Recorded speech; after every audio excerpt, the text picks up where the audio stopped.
Hi friends, చూడండి రైస్తో నేను పన్నీరు తోటకూరతో రైస్ చేస్తున్నాను. ఇవి మామూలు రైసేనండి. నేను కోటా బియ్యం గట్ట కాదని మామూలు రైస్ తీసుకున్నాను. నేను బాస్మతి రైస్ కూడా తీసుకోలేదు.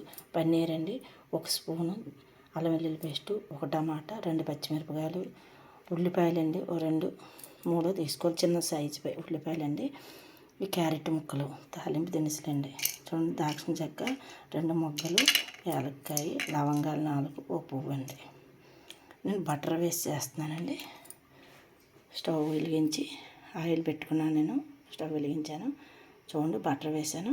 దీనిలో తాలింపు దినుసులు వేసుకోవాలండి. ఫస్ట్ మనం ఆకండి, 2 ఆకులు, తర్వాత ఈ తాలింపు పెట్టుకున్నానండి. నేను ఉల్లిపాయలండి, పచ్చిమిర్చి వేసుకుంటున్నాను, క్యారెట్ అండి, వేగిపోయింది.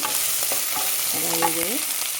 ఇప్పుడు మనం అల్లం వెల్లుల్లి పేస్ట్ 1 స్పూన్ తీసుకున్నాం కాబట్టి 1 స్పూన్ అల్లం వెల్లుల్లి పేస్ట్ వేసుకున్నాము. ఫ్రెష్గా వేయాలండి అల్లం వెల్లుల్లి పేస్ట్. ఇప్పుడు పన్నీర్ వేసుకున్నానండి. పన్నీర్ 4 తీసుకున్నానండి. నేను సన్నగానే 4 తీసుకుంటే అయిపోతుంది. తిరుగుదాంట్లో పసుపు వేసుకోవాలండి లైట్గానే.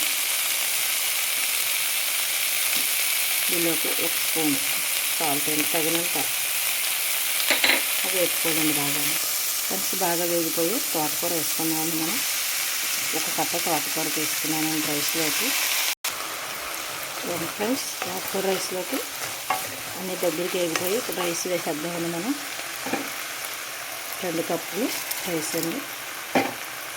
ఇది కూడా కొంచెం కలిపాక అప్పుడు వాటర్ యాడ్ చేద్దామండి.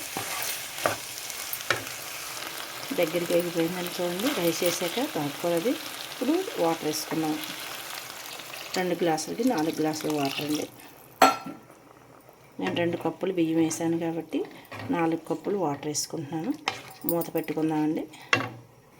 ఫ్రెండ్స్, చూడండి, ఇప్పుడు మూత పెట్టేద్దామండి. 1/2 గంట మూత పెడితే అయిపోతుందండి. ఒకసారి మూత తీసి చూద్దామండి అయిపోయిందో లేదో. చూడండి, తోటకూర రైస్ సూపర్గా అయిందండి. చాలా బాగుంటుందండి.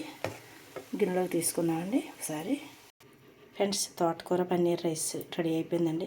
చూడండి, పిల్లలు తినరేని ఉండదండి. పిల్లలు చక్కగా తింటారండి ఇలా చేసుకుంటే. లంచ్ బాక్స్లోకి సూపర్గా ఉంటుంది ఫ్రెండ్స్. ఇలా చేసి నెయ్యి వేసి పెట్టండి, చక్కగా తినేస్తారండి. ఏ రోజుకి ఆ రోజు ఆకుకూరలతో చేస్తే. ఫ్రెండ్స్, నచ్చితే లైక్ చేయండి, షేర్ చేయండి, కామెంట్లో పెట్టండి. Friends, boy friends.